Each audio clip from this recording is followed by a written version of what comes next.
दिक्कत हो, इसलिए स्टैटिक डिस्चार्ज लगाया जाता है। विंग्स पे देखिएगा यहाँ पे तो इस तरह से रॉड निकले रहते हैं, छोटे छोटे ये रॉड। बिजली जो होता है वो करंट होता है, इलेक्ट्रॉन। तो जब कहीं भी आप घर्षण करते हैं, फ्रिक्शन करते हैं, तो उसमें बहुत सारे इलेक्ट्रॉन जमा हो जाते हैं। उसी तरह जहाज इतनी तेजी से उड़ता है कि उसमें बहुत सारे इलेक्ट्रॉन जमा हो जाते हैं, और इलेक्ट्रॉन इलेक्ट्रिसिटी हमेशा कॉर्नर के एरिया में भागती है। तो इसलिए इसके कॉर्नर के एरिया में हाई मेटल के एरिया को ये लगा देते हैं, ताकि यहाँ पे इलेक्ट्रॉन आए और ये इलेक्ट्रॉन बाहर गिर जाए, ये इलेक्ट्रॉन उड़ते जहाज से इसे बाहर गिर जाए। तो इसलिए इसे स्टैटिक डिस्चार्ज कहते हैं। स्टैटिक डिस्चार्ज बहुत जरूरी है। कभी कभी पायलट के अगवे ऐसे बिजली तड़कने लगता है, बेचारा दिक्कत हो जाता है स्टैटिक डिस्चार्ज से बचाने के लिए। तो रेडॉन को स्टैटिक डिस्चार्ज, आगे तो इसे रॉड नहीं लगा सकते, तो ऐसे ऐसे ये उभार देते हैं। ये स्टैटिक डिस्चार्ज होता है कि अगर आगे कहीं पे भी बिजली तड़के ना तड़के इतना स्पीड से जहाज उड़ता है कि आगे में जो इलेक्ट्रॉन जमा हो जाते हैं वो अगर इसके थुथुरे पे ऐसे इलेक्ट्रॉन जमा हो जाएंगे तो इसके रडार में दिक्कत हो जाएगा। तो रडार में दिक्कत हो जाएगा तो रडार में क्लियर नहीं समझ में आएगा। इसलिए ये जो ऐसे उभरा वाला हिस्सा है ये इस इलेक्ट्रॉन को पीछे की ओर भेज देता है, और जैसे पीछे बॉडी पे जाता है तो स्टैटिक डिस्चार्ज इसको हवा में गिरा देता है। हवाई जहाज जब भी एयरपोर्ट पे उतरती है तो इतनी हाई स्पीड से उतरी रहती है कि उसके बॉडी पर इलेक्ट्रॉन्स भरे रहते हैं।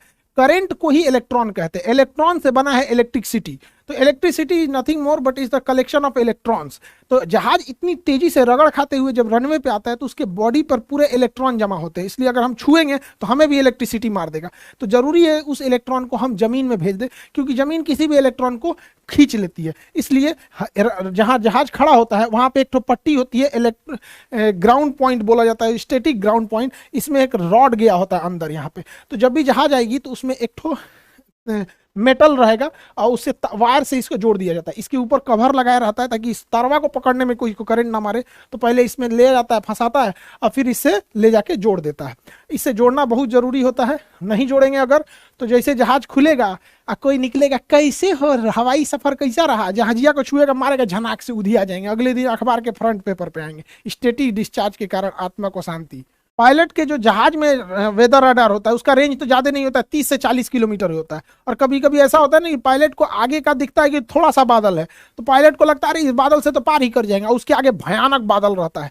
तो उसके लिए चाहिए बड़े साइज का वेदर रडार। और बड़े साइज का वेदर रडार जो डॉपलर रडार होता है ये जहाज में फिट नहीं हो सकता है, इसलिए इसे क्या किया जाता है, ग्राउंड पर एयरपोर्ट के आसपास में फिट कर दिया जाता है। तो ये बहुत बड़े एरिया को ये कवर कर लेता है। तो एटीसी भी बता देता है कि बबुआ इस रास्ते से मत आओ, तुमको तनी सा दिखा रहा है कि 30 किलोमीटर गड़बड़ है, हमको दिखा रहा है कि पूरा 100 किलोमीटर गड़बड़ है, उलट जाओगे बबुआ, चल जाओ, लौट जाओ। इसलिए तो ये बड़े साइज का वेदर रडार होता है यहाँ पे। अब ये देखिए भारत के नक्शे पे चारों ओर से ये वेदर डॉपलर रडार लगाया गया है।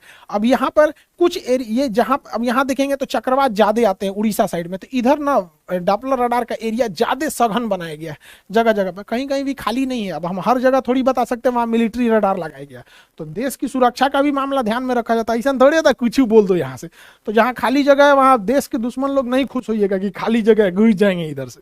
मिलिट्री रडार है वहां पे और वो तो पूछबो नहीं करेगा, उधिया देगा आपको यहाँ पे। तो ये रडार का बहुत जरूरी होता है यहाँ पे। रडार से भी एक और भी चीज जरूरी होता है, जैसे देखिए पहाड़ी एरिया में, जैसे नेपाल में प्लेन दुर्घटना हुआ, वहां पर रडार में एक और समस्या क्या आती है, बादलों के पीछे पहाड़ छुपे होते हैं। जैसे ये बादल है, इसके पीछे पहाड़ है, तो इसको तो रडार में दिखेगा कि अरे भैया बादल है, चलो ना कोई दिक्कत नहीं। और कहीं जो ये जहाजिया लेके सीधे घुसा तो बादल के बाद सीधे बेचारा पहाड़ में टकरा जाएगा। तो इसके लिए इसमें ट्रैफिक कोलिजन को बचाने के लिए टकास सिस्टम को लगाया जाता है। टकास सिस्टम दो जहाजों को आपस में टकराने से रोकता है। कोई जहाज के बगल से अगर कोई दूसरी जहाज आने वाली है या गुजरने वाली है तो उसको बता देता है, वो कितने हाइट पर से गुजरेगी, कितने नीचे से गुजरेगी, आगे कोई पहाड़ वगैरह तो नहीं है, ये बताने के लिए एक अलग टाइप का रडार होता है जिसे टकास कहते हैं। टकास के बारे में हम आपको नेक्स्ट क्लास में समझाते हैं।